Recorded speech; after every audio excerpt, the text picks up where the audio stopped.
Well, good afternoon, everyone. Exciting week ahead. Heading to a tough place to play in Morgantown to play West Virginia. And I know the guys are excited. We'll get into our real first heavy practice day. We had a short practice yesterday. Looking back at the film from Saturday, a lot of the things happened that we needed to have happen to be successful at Baylor. It's kind of what we had hoped for, planned for. That was the game plan, is to hold on to the football.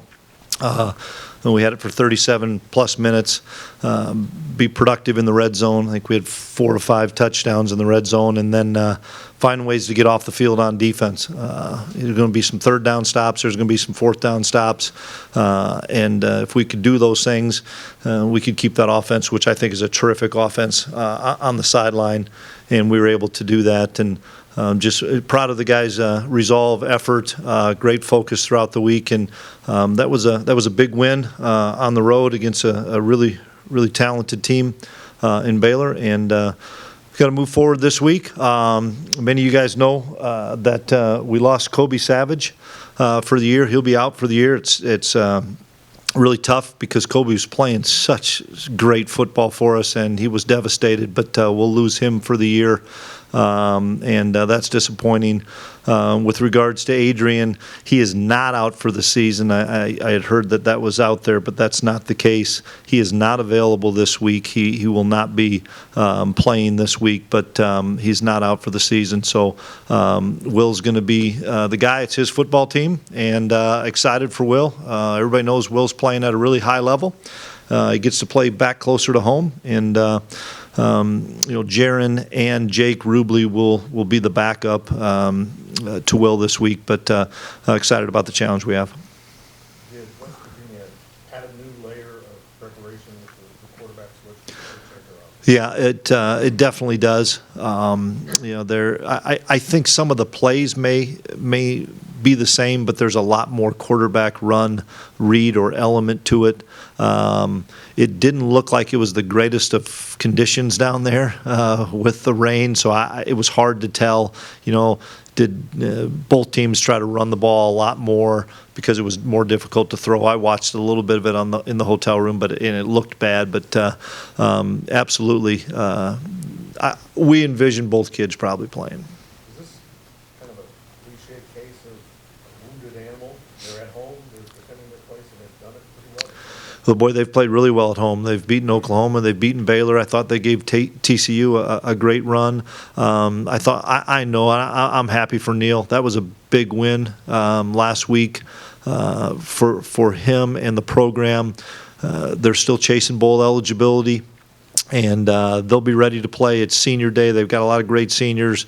I've got so much respect for Neil Brown and what he does and how he does it. They'll be ready to play. This is going to be, as we talk every week, it's going to be a 4-quarter great Big 12 game. Is that West Virginia win kind of a blessing? Because I know you guys do a good job focusing on the week, but can't miss this one. Yeah, I think they were going to be ready to play no matter what. Because of character and toughness of Neil Brown coach teams, but without question, they've got a lot to play for, and we have a lot to play for. So it's going to be the same thing: who can make the fewest mistakes and play a clean game.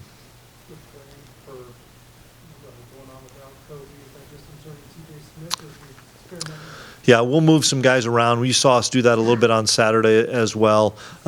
Sincere, who started his career as a strong safety, will move over there and play a lot more. And then we're working through some of the other things this week. But you guys saw that a little bit on Saturday with Sincere playing.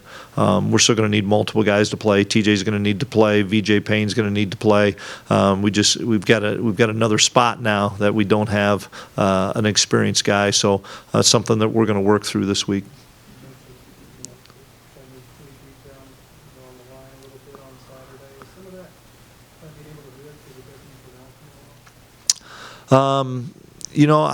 Not because of that. It's just something that we thought was going to be very effective against the style of offense that we faced. It's a different style of offense this week, so it may not fit the game plan, but the style of offense that we were going to face last week with Baylor, we thought it gave us the best opportunity to be successful. And it just so happened that when Khalid was in the game, that's what we did. We didn't play that many plays, so he could play a decent amount. I don't know if that's be a part of the game plan this week. How much of a difference is it for you as you look like man so much on the outside with the corner? We've been playing more man. We need to mix in probably a little bit more zone. But having those guys that are experienced guys out there, I know helps. This is a really talented group of wide receivers that I think is one of the best collective groups, so they'll have their hands full. How much of a soothing presence is just the experience that Daniel Crane gives you? It was just good to see him back healthy. Last week was his first full week of practice, I know, since South Dakota. And to see him feeling good, running around directing traffic, it really helps us. I know Nick Allen played a lot, and he's going to continue to play a lot. And Austin's playing really well. But just to have your captain out there at Mike linebacker and him feeling good and him being out there, it just Nick Allen's been such a warrior for us in the amount of plays and practice reps he's gotten. It's great to have Deuce out there giving Nick a break too in practice and having your captain on the field. West Virginia defense has had its struggles. I think they're 101st in total defense. But that front three and the on the band. Yeah. Front four has like 70 starts, so your offensive line has got to have something. Yeah, they don't want to allow you to rush the football, and I thought they played Oklahoma really well and did a nice job in the run game. And you're right, I think their front seven does a tremendous job of being disruptive and not staying on blocks. It's going to be a big effort by our guys up front and tight ends and stuff to see how we can crack those guys in the run game. In regards to Adrian, would he be potentially available to return to the bowl game or before that? There's a chance before that. And with Will, this is going to be the first week, I think, that he goes to the game knowing way in advance after Yeah. he's going to start. How much differently does that change things for him, for you, for anybody? I don't think it changes at all. Probably a few more practice reps, but he's taken so many practice reps that, and he's a young player, but he's played a lot of games. I don't think he goes about it any differently. I don't think his preparation is any different at all. The fact that he knows he's going to be the starter and start the game before 12 minutes before kickoff might give him peace of mind. No, I don't think it'll change his preparation. That's the thing that's impressed me so much about Will is, the entire season, how he's gone about his business and gotten himself prepared to play whether he was going to or not. I was going to ask about Deuce Vaughn. You've been using him more as a receiver lately, and last week you did actually some pretty creative plays, getting the ball to him in the flats. Why was that such an effective game plan? And obviously he's good out there, but what makes Deuce such an elusive player? Other than to say it was what Baylor was giving us, that's as far as I'm going to go with it. Okay? Because it was just something that we saw that they were giving us. And so we took advantage of it by getting him out on the flat. That's something you'd like to keep doing? Well, it depends. And we've had this conversation before. How are people playing him in the pass game? Some people double him in the pass game, and it doesn't allow him to be a threat. And some people don't. We had some situations where we thought we had him one-on-one, and it's a tough matchup for a linebacker. And they had a couple times I thought Baylor did a great job covering him in the flat and making some really good tackles on him. They did a phenomenal job a few times. But we'll take our chances on that. So, we're still what the coverage is where the quarterback's eyes are going to dictate where he's going. And there was a few cases last Saturday where the coverage dictated that we'll go to Deuce. So we saw Echo and Josh come out of the game late in the fourth quarter. You have any updates? Yeah, they both practiced yesterday. They're good. Okay, and then I was curious, what's your throwing it into tight windows, making big time throws. Surprising at all, or something like that? No, not surprising at all. I mean, he's a competitor. He prepares, and he's got confidence. And some guys are making some pretty good catches too. I mean, he threw a great ball to Sinnott in between a few defenders.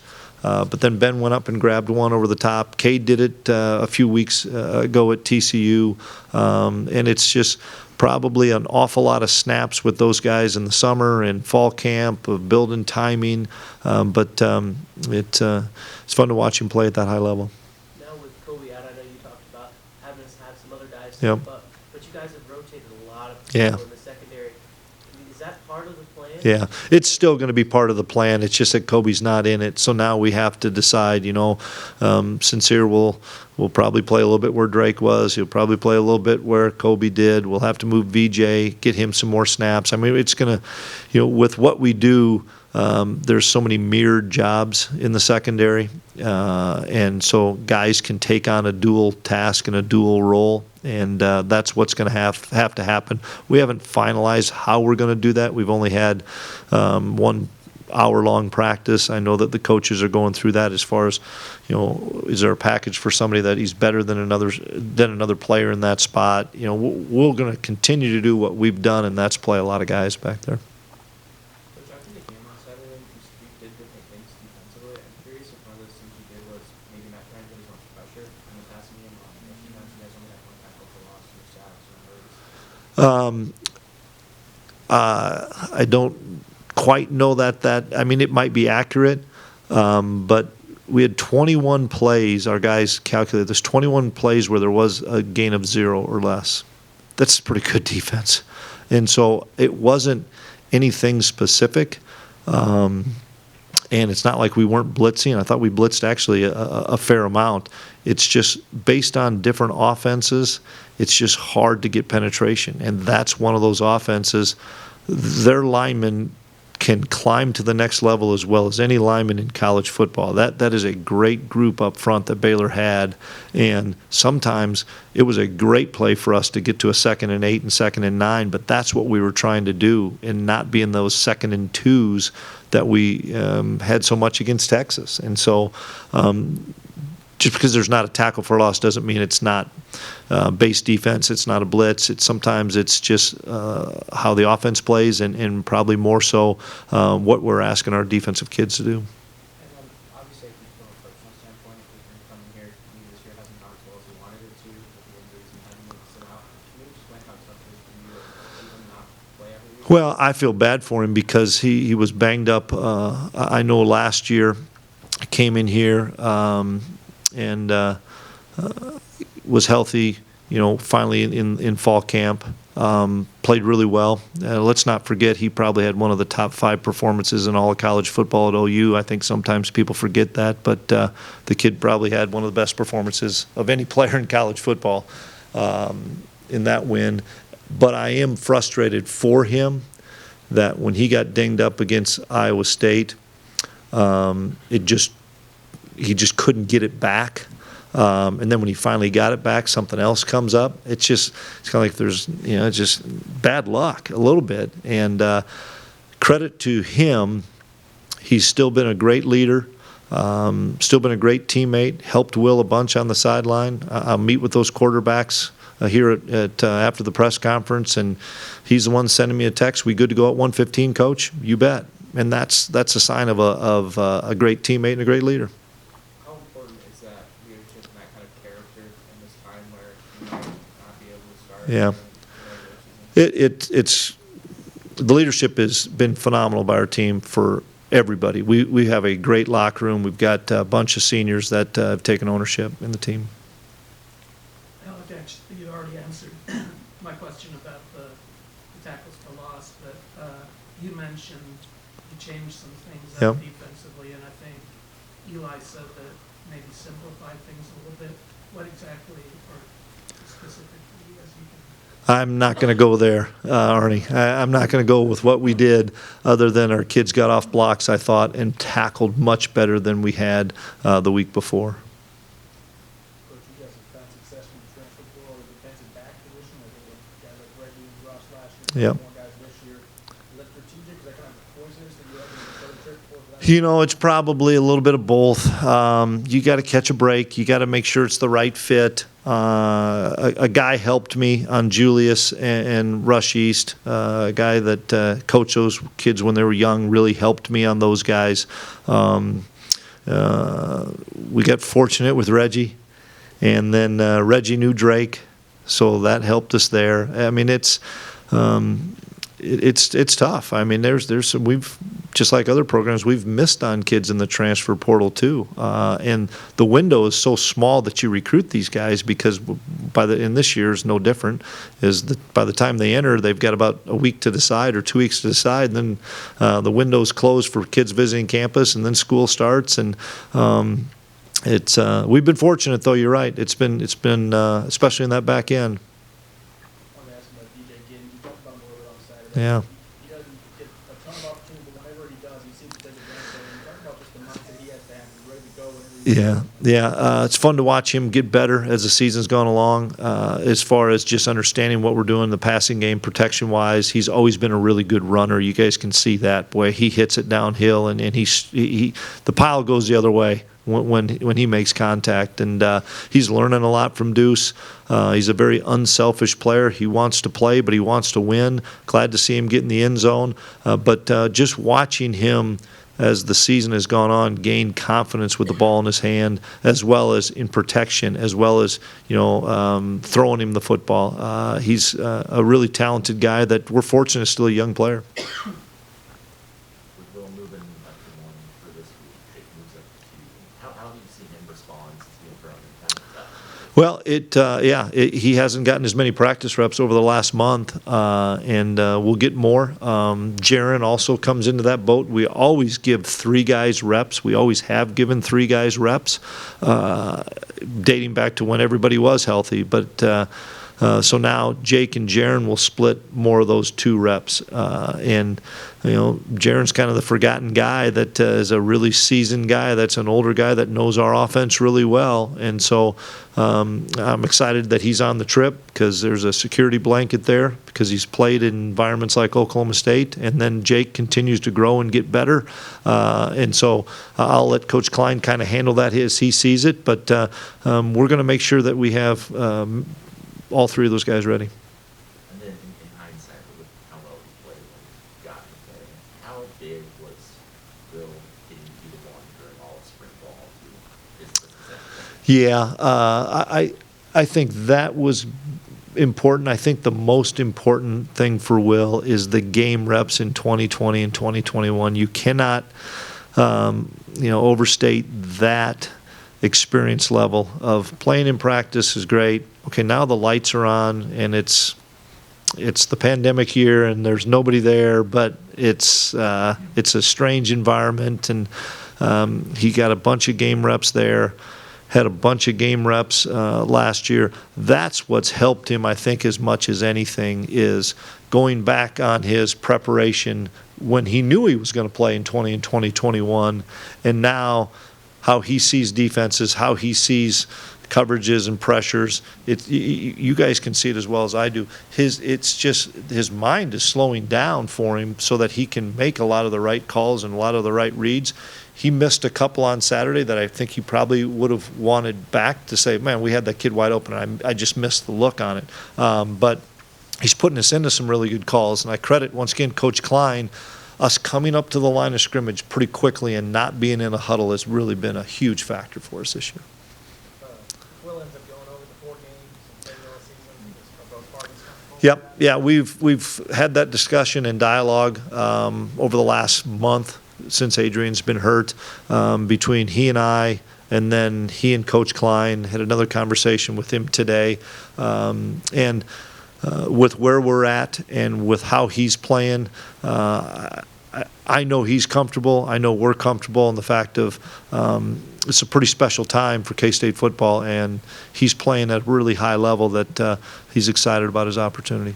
So that's about Ben Sinnott. I know he's from where you grew up. Is that the only reason? I mean, I know it's not the only reason, but is that the main thing that caught your eye with him? Hey, we should look at this guy. Well, I went to school with his dad, So I've known his dad for a long time. He got in a lot more trouble than I did. But Tommy will love me that I said that. Ben was a really good athlete in high school. Played football, played hockey, played baseball, could have played basketball, did everything. And I saw a really good athlete that nobody was really recruiting in my mind. And he had some FCS offers, and Coach Mess brought him down.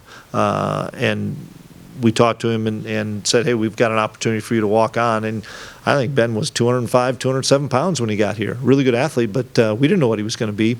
And just watching him grow and gain that weight and gain that confidence, I think he could have had this just a little bit earlier as far as some of the things he's doing in breakout, some of the things he's doing. But he missed most of fall camp in 2021 and a good chunk of the first part of the season with an injury. And then I saw it in the spring and saw it in fall camp that athletically, speed-wise, strength-wise, ability to go catch the football. Now he just needed to have snaps and get game experience. And he's done that and played really well. And it's fun to see him playing with that much confidence. You went to DJ Higgins pretty early in that game. Were you trying to get him involved earlier, or was it part of it the volume of plays? Because he still had quite a few. Yeah, he still had quite a few touches. We had a few a few more sets where there was two tailbacks in the offense at the same time, and then there was times where he just left DJ in, and there was times that we left Deuce in.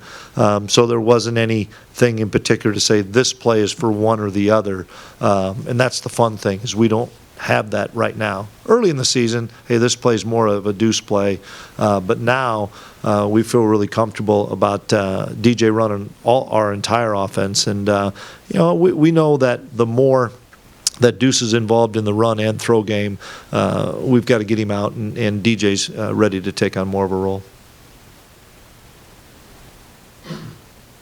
What's the deciding factor on a blowout and you guys have it again? A lot of things. I mean, a ton of things as far as injury to is the backup ready to play? Is the backup injured? Is the backup nursing something?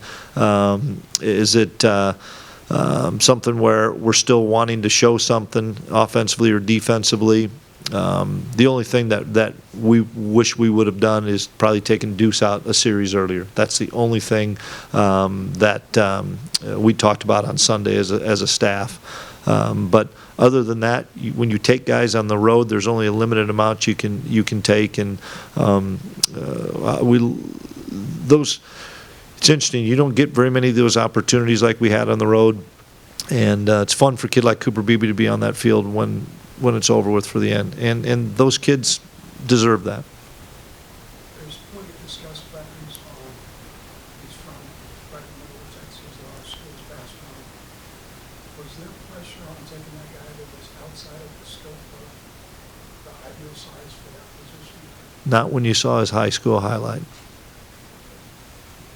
That sold me really fast, and we said, we got to go get that kid. I don't care what his size is. That kid has a second gear, runs like a bigger back, and then you brought him up on his first visit, and I'm like, I think that kid loves football. And that's a huge part of this, guys. It's a huge part. Do they like football or do they love football? From the moment I met that kid with a smile on his face and he and his mother sat in my office, I'm like, that kid loves football. We got to get that kid. And has Deuce met or exceeded your expectations? He's exceeded everybody's expectations, probably other than his own, but it's fun to watch him stay hungry every week. You're a defensive coach, so when a tight end emerges, just shows up and kind of takes over a game like Ben Sinnott did, how does that affect preparation? Boy, it's frustrating, when you can't match up with somebody. And they're causing more issues, and you're trying to design something to stop that person, and you got all these other guys all over the field, and that's something that we're hopeful that continues on, that we find ways to get Ben the football now. And he laughed. He talked about being a blocking tight end, a blocking fullback to the guys, and he wanted to prove those guys wrong. it's difficult. As you guys have known in this league, there's been some remarkable tight ends that are game-changing guys that you have to design a game plan around sometimes. And Ben's probably not quite in that mode yet, but you're not going to be able to put a slower inside linebacker on him or a smaller corner. You've got to really make sure that you have somebody that can go get 50-50 balls and is physical on receivers. And Will did so many good things. Continually picked up blitzes, pre-snap and through behind that blitz. Yeah. And that comes with playing time, but he hadn't Yeah. played much this season. Yeah, it comes with preparation too, though, Fitz. I think that's a huge part of it, of knowing sometimes not even where the blitz is coming from, but where you know it can't come from. And I think he does a really good job of saying, based on this look, it can't come from there. So if I'm going to go hot off of somebody, it's got to be on this backside. And I thought he did that a couple times really well, where they brought people late, but that enabled Deuce probably to get out there a little bit quicker too. So I thought the communication as a whole on offense was exceptional. That's just not the quarterback. That's the O-line and receivers and backs and stuff all being on the same page when we have to make a check at the line of scrimmage. Yeah, just one question. They're letting you talk. That's nice. Obviously you build every team underneath the scoring averages has been phenomenal, and it seems like every week the defense is doing something that we hadn't seen in maybe almost 20 years. Just how well is this defense playing right now? We want to continue to play with an edge because, I don't think we played great against TCU. Then we came back and played lights out against Oklahoma State. I don't think we played great against Texas. Then we come back and play lights out against Baylor. What have you done for me lately kind of deal is what I know that Coach Klieman and the defensive staff have given to the guys as far as look what you do when you play with great focus, have great eye discipline, play with really good fundamentals. Look what you're able to do. But if one guy's missing a fit or in the wrong leverage or has his eyes wrong, look what can happen. And we've seen that part of it too. And so it's a week-to-week evolution. And this is another big challenge for our guys on defense because of the ability for them to run the ball with the running back, with the quarterback, and having the really good receivers they have outside. So I'm hopeful that we see consistency on defense. Okay, appreciate it. Okay, thanks. Have a good week, everyone.